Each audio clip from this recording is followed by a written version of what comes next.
Movie की शुरुआत एक सीआईए एजेंट को दिखाने से होती है जिसका नाम चार्ली है। चार्ली सीआईए के लिए हैकिंग का काम करता है। वह हैकिंग में बहुत ज्यादा एक्सपर्ट है। इसके साथ साथ उसे मशीन्स के बारे में भी बहुत अच्छी नॉलेज है। इसी वजह से वह हर बार कुछ न कुछ नया बना ही लेता है। आज भी वह वीकेंड के दिन एक खास तरह का बॉम्ब बनाने में लगा होता है। तभी उसकी वाइफ मिरांडा कहती है कि कुछ ही देर में मुझे एयरपोर्ट के लिए निकलना है और तुम अभी भी यहीं बैठे हो। ये सुनते ही चार्ली तुरंत घर चला जाता है और फिर मिरांडा अपनी सारी पैकिंग करके बाहर आ जाती है। चार्ली पूछता है कि तुम कितने दिनों के लिए लंदन जा रही हो। मिरांडा बताती है कि बस 3 दिन का एक फंक्शन है जहाँ बहुत ज्यादा अमीर लोग भी आने वाले हैं, इसलिए मुझे कुल 4 दिन लगेंगे। चार्ली कहता है कि पता नहीं मेरे ये 4 दिन कैसे गुजरेंगे। दोस्तों, चार्ली और मिरांडा एक दूसरे से बहुत ज्यादा प्यार करते थे। बातों ही बातों में मिरांडा की कैब उनके घर के सामने आ जाती है। इसके बाद मिरांडा कैब में बैठकर वहाँ से चली जाती है और फिर सीन कट हो जाता है। अगले दिन मंडे होता है और हम देखते हैं कि चार्ली सीआईए के ऑफिस में अपनी ड्यूटी करने के लिए आया है। जैसे ही वह सीआईए की बिल्डिंग के अंदर एंटर करता है, उसकी हर छोटी से छोटी चीज कैमरा से डिटेक्ट होती है। पूरी चेकिंग होने के बाद ही उसे अंदर जाने की परमिशन मिलती है। जब चार्ली रोज की तरह अपना काम कर रहा होता है, तभी अचानक सीआईए के बहुत मजबूत सिक्योरिटी सिस्टम के अंदर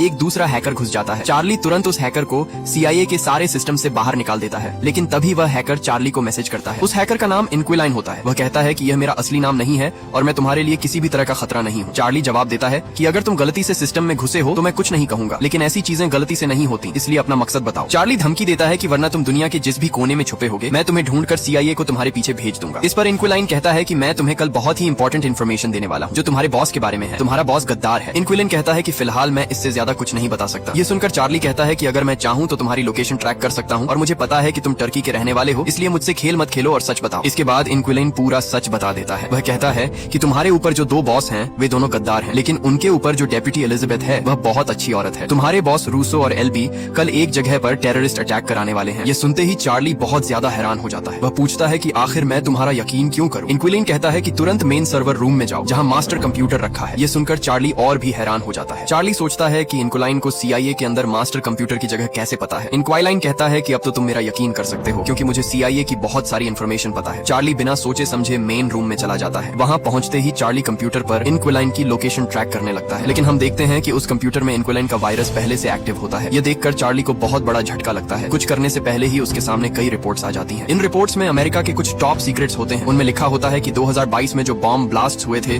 वे किसी और ने नहीं बल्कि सीआईए हेड रूसो और एल्बी ने ही करवाए थे। ये बात सिर्फ उन दोनों को ही पता थी, किसी और को नहीं। अब चार्ली को इनक्विलाइन की सारी बातों पर यकीन हो जाता है। चार्ली तुरंत पूछता है कि कल वाला टेरर अटैक कहाँ होने वाला है। इनक्विलाइन बताती है कि इंग्लैंड के शहर लंदन में, लेकिन वह वहाँ कहाँ होगा ये मुझे नहीं पता। चार्ली पूछता है कि क्या तुम अपना नाम बता सकती हो। इनक्विलाइन कहती है कि वक्त आने पर तुम्हें पता चल जाएगा। चार्ली पूछता है कि तुम हमारी मदद क्यों कर रही हो। इनक्विलाइन जवाब देती है कि यह भी तुम्हें सही समय पर पता चलेगा, बस इतना जान लो कि मैं तुम्हारी दुश्मन नहीं हूँ। इसके बाद जैसे ही चार्ली मेन रूम से बाहर आता है, वहाँ उसे उसका दोस्त एलेक्स मिलता है। एलेक्स पूछता है कि भाई सब ठीक तो है, तुम बहुत परेशान लग रहे हो। चार्ली कहता है कि बस थोड़ा चक्कर आ रहा है, इसलिए मुझे खुली हवा चाहिए। चार्ली घर पहुँचते ही अपनी वाइफ को फोन करने वाला होता है। तभी उसे याद आता है कि लंदन में बहुत बड़ा इवेंट होने वाला है। शायद कल वाला टेरर अटैक उसी इवेंट में हुआ हो। वह फिलहाल मिरांडा को कुछ नहीं बताता और फिर से सीआईए बिल्डिंग चला जाता है। वह सीधे अपने हेड रूसो से मिलता है, वही रूसो जिसने खुद ही टेरर अटैक प्लान किया था। चार्ली कहता है कि सर, मुझे लगता है लंदन में टेरर अटैक होने वाला है, इसलिए हमें वहाँ सीआईए भेजनी चाहिए। रूसो कहता है कि चिंता मत करो, अगर कुछ होने वाला होता तो सीआईए को पहले से पता होता। तभी डेप्यूटी उन्हें अपने ऑफिस में बुलाती है। वहाँ पहुंचकर डेप्यूटी चार्ली से कहती है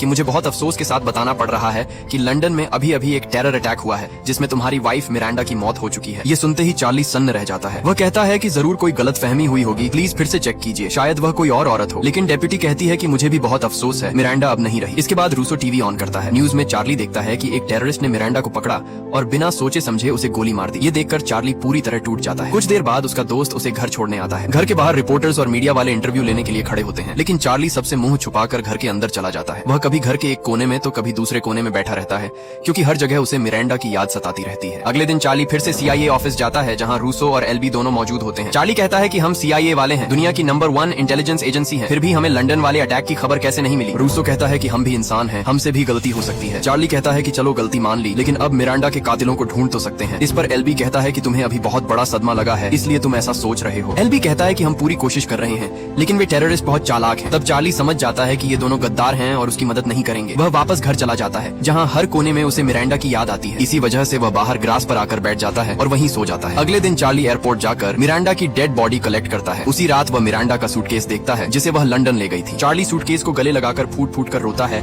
और रोते रोते पूरी रात गुजर जाती है। सुबह होते ही चार्ली फैसला करता है कि अब वह खुद ही अपनी वाइफ के कातिलों से बदला लेगा। इसी वजह से चार्ली तुरंत अपने ऑफिस आता है और मेन सिक्योरिटी रूम में जाकर लंदन में जिस बिल्डिंग में टेरर अटैक हुआ था वहाँ के सारे कैमरास चेक करना शुरू कर देता है। कुछ ही मिनटों में उसे उन 3 लोगों की इन्फॉर्मेशन मिल जाती है जिन्होंने मिरांडा को मारा था। उन 3 लोगों में 2 आदमी और एक औरत थी। जब चार्ली ने और ज्यादा इन्वेस्टिगेशन की तो उसे पता चला कि वे कोई और नहीं बल्कि रशियंस हैं। उन 2 आदमियों के नाम लिसांद्रो और मोनिसांट थे, जबकि उनकी साथी का नाम सिलीन था। चार्ली ने कुछ ही मिनटों में उन तीनों की पूरी डिटेल्स निकाल ली, लेकिन तभी रूसो और एल्बी उसे अपने रूम में बुला लेते हैं। वे कहते हैं कि तुम्हें यह सब करने की जरूरत नहीं है, हम सब कुछ हैंडल कर लेंगे। इस पर चार्ली उनसे पूछता है कि हैंडल करने का क्या मतलब है। चार्ली कहता है कि मैंने कुछ ही मिनटों में सब कुछ पता कर लिया और तुम्हें 3 दिन लग गए यह तय करने में कि हम हैंडल करेंगे। तुम्हें उतना भी नहीं पता चला जितना मुझे आधे घंटे में पता चल गया। चार्ली कहता है कि शायद तुम जानना ही नहीं चाहते। इस पर रूसो कहता है कि अगर तुम डॉक्टर को दिखाओगे तो शायद तुम्हारी हालत ठीक हो जाए। तब चार्ली समझ जाता है कि ये लोग पूरी तरह बिक चुके हैं, इसलिए अब जो भी करना है उसे खुद ही करना होगा। अगले दिन चार्ली अपनी शर्ट पर एक रिकॉर्डर लगाता है और उस रिकॉर्डर को पेपर क्लिप से कुछ पेपर्स पर लगा देता है। वे पेपर्स सीधे रूसो के रूम में जाते हैं, जहाँ चार्ली उन पेपर्स पर रूसो और एल्बी के किए हुए साइंस दिखाता है। चार्ली कहता है कि ये पेपर्स देखिए, इन पर आपके साइंस हैं। इन पेपर्स में लिखा है कि 2022 में लॉस एंजलिस में जो अटैक्स हुए थे उनकी इंक्वायरी CIA खुद करेगी। इंक्वायरी और नोटिफिकेशंस के बाद उन अटैक्स पर कोई पेपर वर्क नहीं किया गया। चार्ली पूछता है कि बताइए CIA कब से चोर बनने लगी। ये सुनते ही एल्बी बहुत ज्यादा गुस्सा हो जाता है। वह कहता है कि बेटे, CIA से निकाले जाने से पहले अपनी लिमिट्स में रहो और जितना पैसा मिलता है उतना ही काम करो। एल्बी धमकी देता है कि कहीं ऐसा न हो कि हम तुम्हें कहीं छोड़ आए। इस पर चार्ली कहता है कि धमकियां सुनना अच्छा लगता है, धमकाने से बेहतर है कि कुछ करके दिखाओ। तब रूसो पूछता है कि तुम हमसे क्या चाहते हो। चार्ली कहता है कि मुझे तुमसे कुछ नहीं चाहिए, मैं बस चाहता हूँ कि मुझे इन दीवारों से बाहर निकाला जाए और स्पेशल ट्रेनिंग के लिए भेजा जाए। उसी ट्रेनिंग से मैं खुद अपनी वाइफ के किलर्स को ढूंढ कर मारूंगा। ये सुनते ही रूसो और एल्बी जोर जोर से हंसने लगते हैं। वे कहते हैं कि लगता है तुमने कल रात जॉन विक देखी है। चार्ली कहता है कि मुझे जॉन विक के बारे में नहीं पता, लेकिन जब तक मैं अपनी वाइफ के किलर्स को मार नहीं देता तब तक चुप नहीं बैठूंगा। ये सुनकर एल्बी हंसता है और कहता है कि ठीक है, हम तुम्हें 1 महीने के लिए फील्ड में स्पेशल ट्रेनिंग के लिए भेजने को तैयार है, लेकिन याद रखना इसके बाद CIA तुम्हारी किसी भी तरह की मदद नहीं करेगी, न पैसा मिलेगा और न प्रोटेक्शन। चार्ली कहता है कि मुझे कुछ नहीं चाहिए, मुझे सिर्फ स्पेशल ट्रेनिंग चाहिए। इसके बाद चार्ली तुरंत वहाँ से बाहर चला जाता है। जैसे ही वह बाहर जाता है हम देखते हैं कि रूसो और एल्बी कहते हैं कि लगता है इसे हमारे बारे में बहुत कुछ पता है। एल्बी कहता है कि जब तक यह ट्रेनिंग करता रहेगा हम पीछे से इसके बारे में सब कुछ पता कर लेंगे और इसके सारे सीक्रेट्स अपने पास रखेंगे ताकि यह कभी हमारे खिलाफ न जा सके। कुछ घंटों बाद हम चार्ली को देखते हैं जो स्पेशल ट्रेनिंग के लिए कर्नल बैंडो के पास पहुंचता है। दोस्तों, अगर यहाँ तक वीडियो पसंद आई हो तो आगे जाने से पहले वीडियो को लाइक और चैनल को सब्सक्राइब जरूर करें, इससे हमें बहुत मोटिवेशन मिलती है। बैंडो कहता है कि मेरा नाम मेजर बैंडरसन है और तुम मुझे बैंडो कह सकते हो। इसके बाद वे दोनों कार में बैठकर साइट की तरफ निकल जाते हैं। बैंडो कहता है कि अगले 30 दिन तक तुम्हें बिल्डिंग से बाहर जाने की इजाजत नहीं होगी। बैंडो कहता है कि तुम्हें दिन रात ट्रेनिंग करनी होगी। चार्ली कहता है कि मैं ट्रेनिंग करने ही आया हूँ, लेकिन बैंडो कहता है कि समय वह बताएगा। इसके बाद सीन कट हो जाता है और हम CIA बिल्डिंग देखते हैं जहाँ रूसो और एल्बी चार्ली के ऑफिस में जाते हैं। कई घंटों की सर्च के बाद भी उन्हें चार्ली के खिलाफ कुछ भी यूजफुल नहीं मिलता। दूसरी तरफ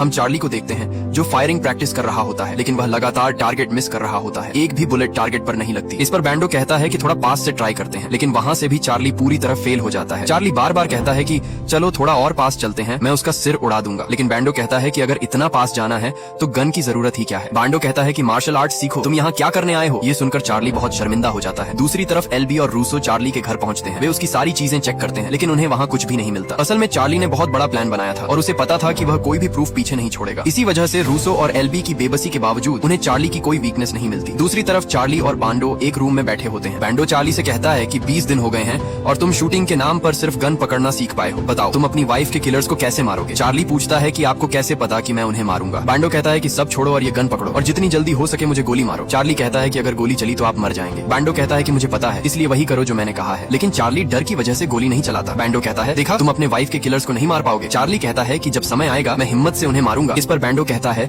कि जब समय आएगा तुम्हें यह भी याद नहीं रहेगा कि गन से बुलेट किस होल से निकलती है, इसलिए तुम्हें शरीर से ज्यादा दिमाग का इस्तेमाल करना होगा। बैंडो कहता है कि मैंने बहुत लोगों को ट्रेन किया है, लेकिन तुम जैसा कोई नहीं देखा। बैंडो कहता है कि तुम दिमाग से तेज हो लेकिन शरीर से कमजोर हो, इसलिए मैं तुम्हें फिजिकल ट्रेनिंग नहीं दे सकता, तुम्हें सबको अपने दिमाग से मात देनी होगी। यह कहकर बैंडो वहाँ से चला जाता है। अब हम एल्बी और रूसो को देखते हैं जिन्होंने 20 दिन तक सर्च करने के बाद भी चार्ली के खिलाफ कोई प्रूफ नहीं पाया, इसीलिए अब वे बैंडो को ऑर्डर देते हैं कि चार्ली को मार दिया जाए ताकि वह रूसो और एल्बी के खिलाफ गवाही न दे सके। जब बैंडो चार्ली के रूम में आता है तो वह देखता है कि चार्ली वहाँ नहीं है। ये देखकर बैंडो बहुत हैरान हो जाता है। अब हम चार्ली को देखते हैं जो एयरपोर्ट पर बैठा हुआ रूसो और एल्बी की सारी बातें सुन रहा होता है, क्योंकि जो पेपर्स चार्ली ने रूसो और एल्बी को दिए थे, हाँ वही पेपर्स जिन पर उनके साइंस थे, चार्ली ने उन पर पहले ही माइक्रोफोन लगा दिया था। वह रियल टाइम में उनकी सारी बातें सुन रहा होता है, लेकिन रूसो को इस रिकॉर्डर का भी पता चल जाता है। रूसो रिकॉर्डर में कहता है चार्ली हम तुम्हें ढूंढ लेंगे। इसके तुरंत बाद हम चार्ली को देखते हैं जो प्लेन से लंदन पहुंच चुका होता है। उसके पास बहुत सारा पैसा और कई फेक पासपोर्ट्स होते हैं जिनकी मदद से वह कहीं भी ट्रैवल कर सकता है। अब चार्ली लंदन में एक अपार्टमेंट लेता है क्योंकि उसे सिलीन की लोकेशन मिल जाती है। हाँ, यही वही लड़की थी जो उस दिन के टेरर अटैक में शामिल थी। चार्ली देखता है कि सिलीन रोज अपने बॉयफ्रेंड के साथ 2 घंटे के लिए बाहर जाती है। इसी समय चार्ली उसका अपार्टमेंट का लॉक तोड़कर अंदर घुस जाता है और सर्च करना शुरू कर देता है, इस उम्मीद में कि शायद उसे लिसांद्रो और मोनिसांट के बारे में कुछ क्लूज मिल जाएं। वह देखता है कि दीवारों पर बहुत सारी पेंटिंग्स लगी होती हैं, लेकिन एक ड्रॉर में चार्ली को एक गन मिलती है। इसी वजह से चार्ली तुरंत उस गन को अपने साथ रख लेता है। तभी उसके फोन पर एक नोटिफिकेशन आता है जिसमें लिखा होता है कि सीलीन वापस अपने अपार्टमेंट आ रही है। ये नोटिफिकेशन किसी और का नहीं बल्कि इंक्विलाइन का होता है। फोन में ट्रैकर देखकर चार्ली को पता चलता है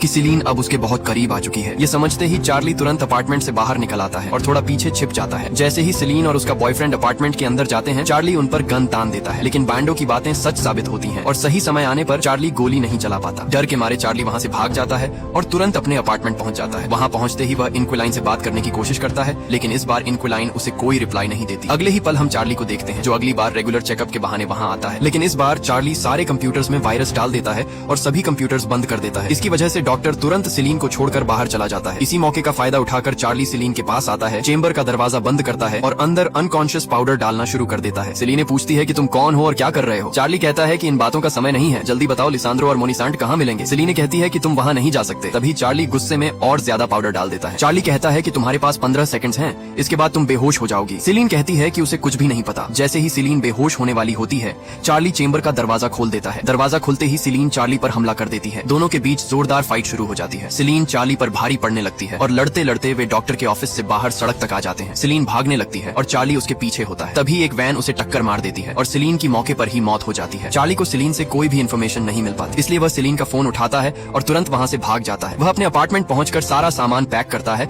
और वहाँ से किसी दूसरी सिटी जाने का फैसला करता है ताकि कोई उसे ट्रैक न कर सके। नई सिटी पहुंचते ही चार्ली एक बार में जाता है जहाँ वह देखता है कि बैंडो उसके पीछे आ चुका है। जैसे ही चार्ली की नजर उस पर पड़ती है, वह तुरंत वहाँ से भागने लगता है। भागते हुए वह एक दूसरे क्लब में घुस जाता है, लेकिन बैंडो वहाँ भी पहुँच जाता है। बैंडो कहता है कि भागने की जरूरत नहीं है, इससे कोई फायदा नहीं होगा। चार्ली पूछता है कि तुमने मुझे कैसे ढूंढ लिया। बैंडो कहता है कि क्या तुम CIA के सबसे अच्छे हैकर नहीं थे। फिर वह कहता है कि जो तुम करने जा रहे हो वह बहुत खतरनाक है। बैंडो चार्ली को समझाता है कि चुपचाप घर जाओ और कहीं छिप जाओ, वरना यहाँ मारे जाओगे और कोई पूछने वाला भी नहीं होगा। चार्ली कहता है कि अब वह पीछे नहीं हटेगा। इस पर बैंडो कहता है कि ठीक है, मुझे पता है कि CIA वाले दूध के धुले नहीं है। बैंडो कहता है कि इसी वजह से मैं तुम्हें तुम्हारे हाल पर छोड़ रहा हूँ। इतना कहकर चार्ली वहाँ से बाहर आ जाता है और सीन कट हो जाता है। अब हम टर्की का सीन देखते हैं जहाँ चार्ली पहुँच चुका होता है, क्योंकि इंक्विलाइन ने उसे टर्की आने को कहा था। इंक्विलाइन ने कहा था कि वह वहीं मिलेगा। बताई गई लोकेशन पर पहुँचते ही चार्ली देखता है कि इंक्विलाइन कोई लड़का नहीं बल्कि एक लड़की है और वह मुस्लिम भी होती है। चार्ली पूछता है कि तुमने CIA की हाई सिक्योरिटी कैसे तोड़ी और उनके कंप्यूटर्स को कैसे हैक किया। इस पर इंक्विलाइन कहती है कि मेरा नाम सारा है। वह बताती है कि उसके पति CIA में काम करते थे, लेकिन उन्होंने रूसो और LB का राज खोलने की कोशिश की थी। इसी वजह से रूसो और LB ने उन्हें मरवा दिया। सारा कहती है कि उसके पति ने उसे सब कुछ सिखाया था। सारा बताती है कि इसी वजह से वह पासवर्ड्स हैक करके चार्ली तक आसानी से पहुंच गए। चार्ली कहता है कि अब तुम्हें पता है कि रूसो और LB कितने खतरनाक हैं, फिर भी तुम मेरी मदद क्यों कर रही हो। सारा कहती है कि उसे अपनी जान की कोई परवाह नहीं है। सारा कहती है कि जैसे ही उसे पता चला कि चार्ली की वाइफ भी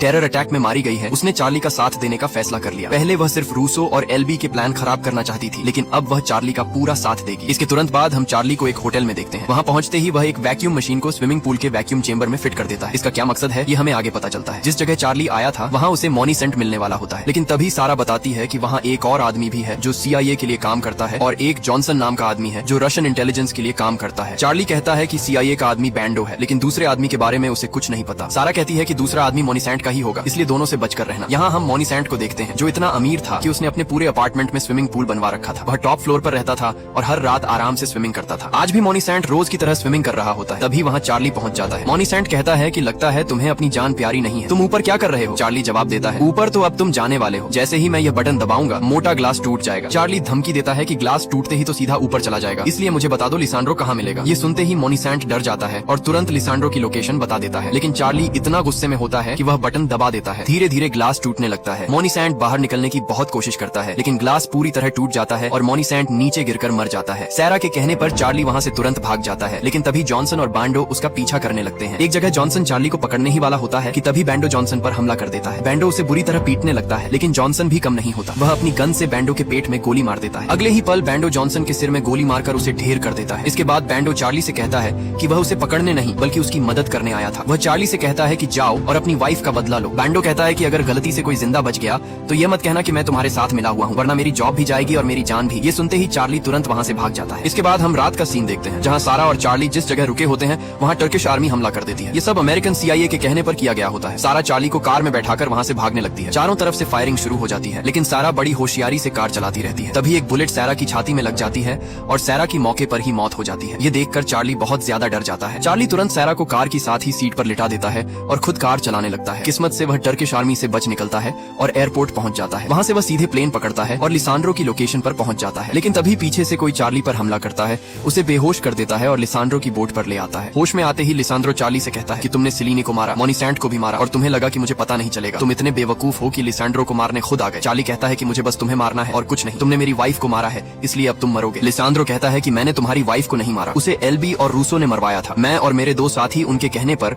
उन टेररिस्ट्स पर हमला कर रहे थे। हमारा मिशन कुछ और था। तुम्हारी वाइफ रास्ते में आ गई, इसलिए मैंने अपना रास्ता साफ किया। असल में सारा क्रेडिट सीआईए को जाना चाहिए। लिसांड्रो कहता है कि अगर तुम इस मास्टर प्लान का क्रेडिट मुझे देना चाहते हो तो मैं खुशी खुशी ले लूंगा। अब बताओ, तुम मुझे मारना चाहते हो या सीआईए के एलबी और रूसो को? चार्ली कहता है कि तुम जरूर मरोगे। तभी लिसांड्रो अचानक चार्ली को एक गन देता है और कहता है, लो इसे और एक ही शॉट में मुझे मार दो। चार्ली गन पकड़ लेता है और हमें लगता है कि वह लिसांड्रो को मार देगा ताकि लिसांड्रो के आदमी भी चार्ली को न छोड़े। लेकिन तभी चार्ली वह गन छोड़ देता है। हम देखते हैं कि लिसांड्रो की बोट अब कंट्रोल से बाहर हो चुकी होती है। दरअसल यह सब चार्ली की प्लानिंग थी। चार्ली ने पहले ही घर पर लिसांड्रो की बोट हैक कर दी थी और उसकी लोकेशन सीधे एलओसी के पास सेट कर दी थी। अब बोट नॉर्वे से रोमानिया की बॉर्डर क्रॉस कर जाती है। तुरंत रोमानियन आर्मी चारों तरफ से उस बोट को घेर लेती है। चार्ली आराम से बैठकर पानी पी रहा होता है। थोड़ी ही देर में रोमानियन आर्मी लिसांड्रो और उसके आदमियों को पकड़ लेती है। चार्ली कहता है कि मेरा नाम चार्ली है और सारी इन्फॉर्मेशन मैंने ही दी थी। इसके बाद रोमानियन आर्मी चार्ली को सुरक्षित अमेरिका भेज देती है। इसी के साथ चार्ली का बदला पूरा हो जाता है। अब हम सीआईए की डेप्यूटी को प्रेस कॉन्फ्रेंस में देखते हैं। वह बताती है कि अंदर की इन्फॉर्मेशन से पता चला है कि एलबी और रूसो गद्दार हैं, इसलिए उन्हें जेल भेजा जा रहा है। ये अंदर की इन्फॉर्मेशन किसी और ने नहीं बल्कि चार्ली ने दी थी। इसके बाद चार्ली को बहुत सुकून मिलता है। जब वह अपनी कार में बैठा होता है तभी बैंडो आता है और कहता है कि कभी कभी लड़ाइयाँ हथियारों से नहीं बल्कि दिमाग से जीती जाती हैं। यह कहकर बैंडो वहाँ से चला जाता है। इसी हैप्पी एंडिंग के साथ ये मूवी खत्म हो जाती है। दोस्तों, अगर वीडियो पसंद आई हो तो लाइक करें